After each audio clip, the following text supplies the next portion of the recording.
Okay, I want you to put your visionary hat on, indeed, as a visionary and leader in this domain.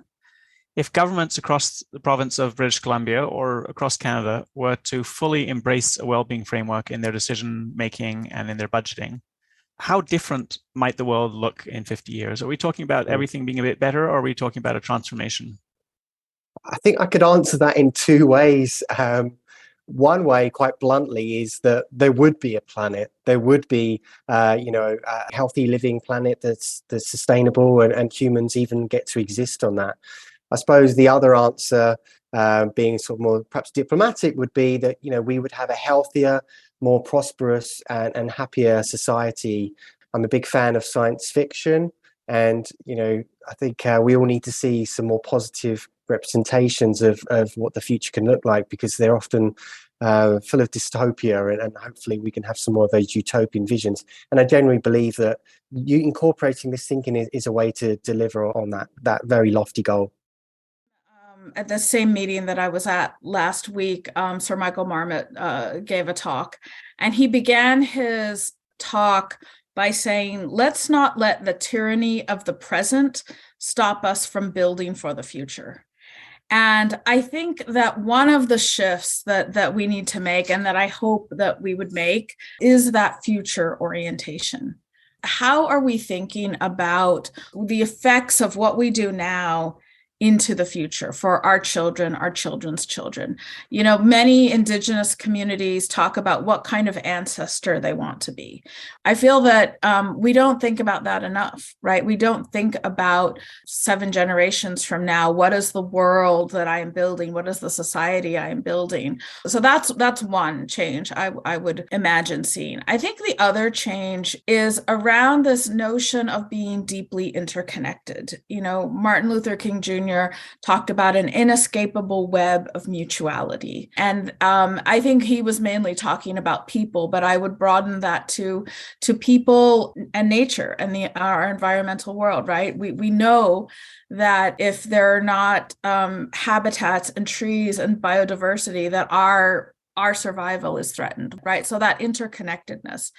And then the third thing I would say is sort of the stories that we tell ourselves about what's important and what matters, and what we need to thrive. I think we all know in our heart of hearts that really what makes us thrive is hearing the laughter of our kids, or seeing 2 friends reunite after being apart from a long time. As I think about, the potential of a well-being frame, I would say those 3 things.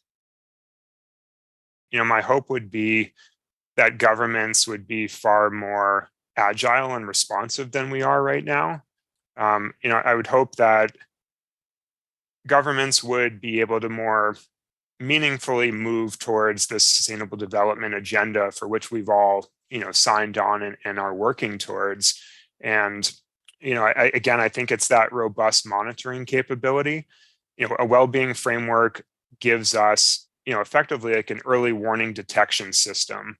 And I think that that's a big missing piece for government right now is, we identify problems, we propose interventions, but we kind of lack that ongoing real-time data and those feedback loops to help us take more effective action. We knew that our system wasn't quite working well, and COVID certainly showed us many more flaws in our systems. And so, we can't just tweak what we're doing now. We need transformational change.